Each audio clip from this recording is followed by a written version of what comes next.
As brigas de galos já eram comuns entre os gregos e os romanos em 5.000 a.C.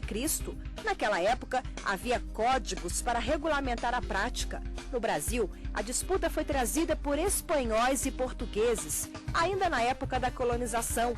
Em 18 de maio de 1961, o presidente Jânio Quadros proibiu as rinhas, mas o decreto foi revogado em 62 pelo então primeiro-ministro Tancredo Neves. A exemplo do que ocorre com o jogo do bicho, a rinha não é citada no Código Penal como crime, mas além de ser uma contravenção sujeita a punições, a prática também pode configurar crime ambiental. Além de ser duramente criticada por diversos setores da sociedade, a rinha de galos também fere a Lei dos Crimes Ambientais, número 9.605, de fevereiro de 98.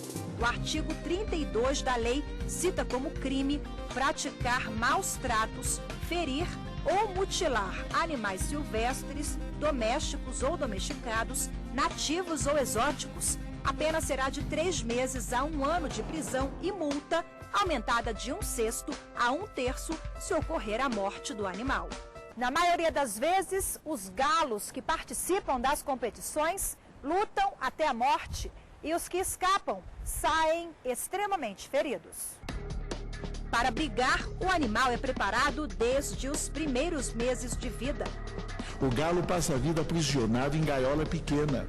É privado de sua vida sexual normal, só circulando em espaço maior nas épocas de treinamento. O treinamento garante força e resistência, já que as lutas podem durar até 1h30. Chega a hora do galo ser levado às rinhas. Depois da parelha, escolha dos pares, vem o topo, que é a aposta.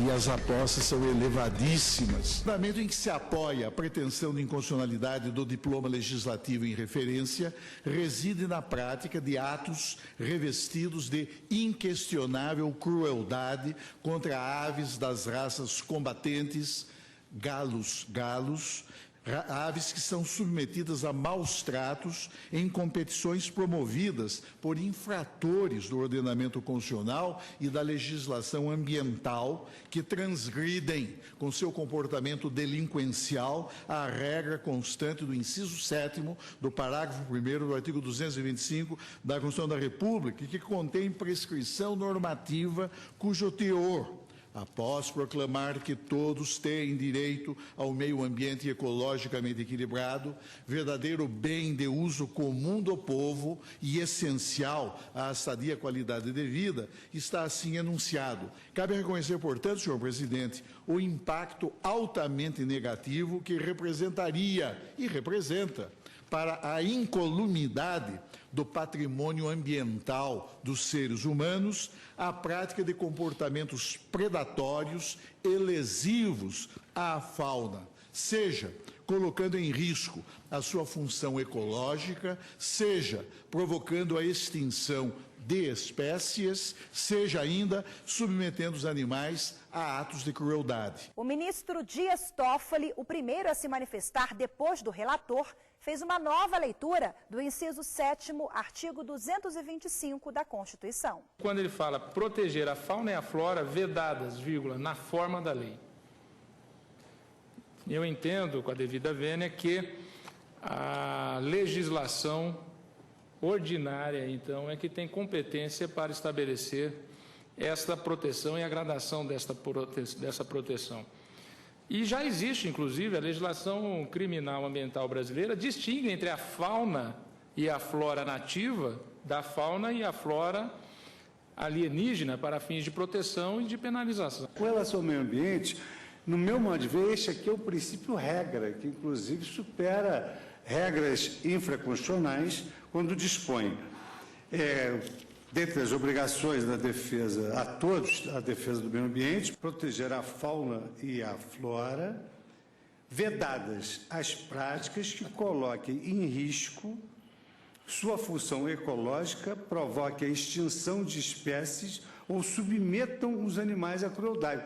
A Constituição tem normatividade suficiente para ela própria proibir a ausência essa de prática. lei. E nós estamos em sede de confronto entre uma legislação local e a Constituição Federal. Todos foram unânimes em relação ao repúdio à rinha de galos. Ressaltaram que a crueldade e a tortura aos animais são práticas proibidas pela Constituição Federal. O jogo só vale se for praticado até a morte de um dos contendores, de um dos galos, né? Que galos são seres vivos, né? Quer dizer, é um meio, derramar sangue, mutilar fisicamente o animal, não é sequer o fim. O fim é verdadeiramente a morte de cada um deles, a briga até a exaustão e até a morte. E não se pode perder a oportunidade, né, para que a Suprema Corte manifeste o seu repúdio, com base na Constituição, a esse tipo de prática, que não é esporte nem é manifestação de cultura. A ausência de lei não pode significar, nesse contexto, autorização para torturar um ser vivo.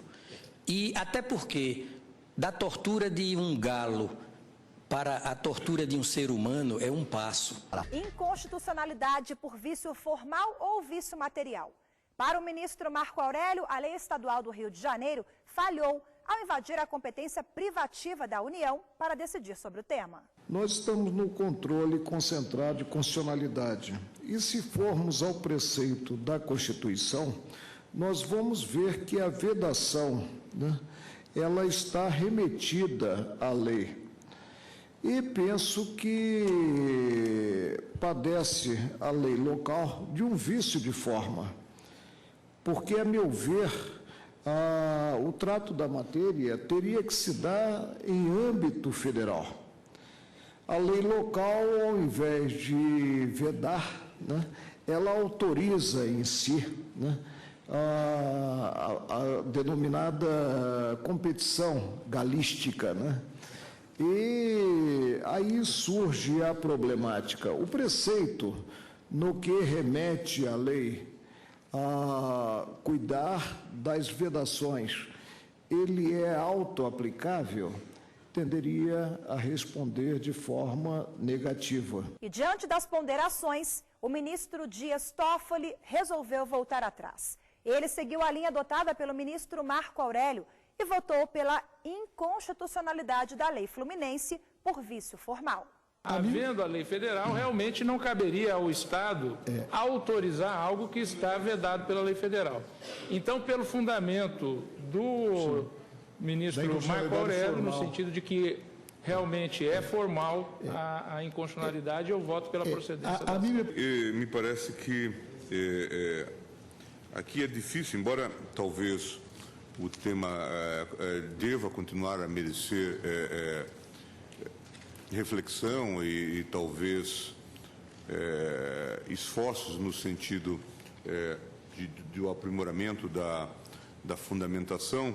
A mim me parece bastante difícil, a partir do próprio texto constitucional, alegar-se simplesmente que, na ausência de uma disciplina federal, tal como cogita o ministro Marco Aurélio, pudesse o legislador estadual, não é, autorizar esse tipo de prática.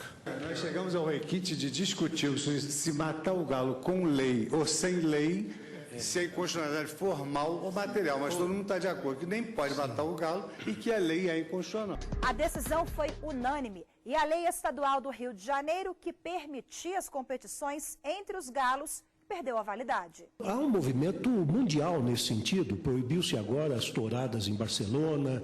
A Europa está preocupada com o tratamento desumano, cruel e degradante que se dá aos animais domésticos, sobretudo os abatedouros e também nos criadouros. Por quê? Porque está em jogo exatamente esse princípio básico da dignidade da pessoa humana. Quando se trata cruelmente ou de forma degradante um animal, na verdade está se ofendendo o próprio cerne da dignidade humana. Exatamente. Não apenas daqueles que participam deste espetáculo degradante, desse suposto esporte, mas também aqueles que indiretamente são atingidos por ele. A Constituição promulgada explicitamente sob a proteção de Deus é absolutamente repelente desse tipo de autoexecução de animais entre si, porque é uma autoexecução de animais entre si, sob assistência, sob o prazer mórbido. E esta não foi a primeira vez em que o tribunal discutiu o assunto. Em 2005, uma lei estadual de Santa Catarina, que permitia a rinha de galos no estado, também foi considerada inconstitucional. A Lei 2.895, de 20 de março de 98, editada pelo Estado do Rio de Janeiro, de teor essencialmente idêntico ao da Lei Catarinense 11.366 de 2000, já declarada inconstitucional pelo plenário desta Corte, no julgamento da ADIM 2514 de Santa Catarina, de que foi relator o eminente ministro Eros Grau, está em situação de conflito ostensivo com a norma inscrita no artigo 225, parágrafo 1º, inciso 7º da Constituição da República, que, insista-se, veda a prática de crueldade contra animais, e que tem na Lei 9.605 de 98, em seu artigo 32, o preceito incriminador. Temos aqui, às vezes, comunicações de flagrantes, envolvendo não só uma disputa entre dois animais, mas um verdadeiro cenário com várias disputas e vários apostadores e vários responsáveis por esse tipo de evento. E o que é mais grave, segundo me relatou o delegado da Delegacia Especial de Meio Ambiente, em muitos casos esses animais recebem anabolizantes e, por isso, ao serem apreendidos pela polícia, não podem ser encaminhados ao zoológico, não podem ser abatidos para consumo humano e precisa de uma destinação adequada. O animal não tem nada a ver com que aquelas pessoas que gostam de se agredir, gostam de briga, gostam de agressão.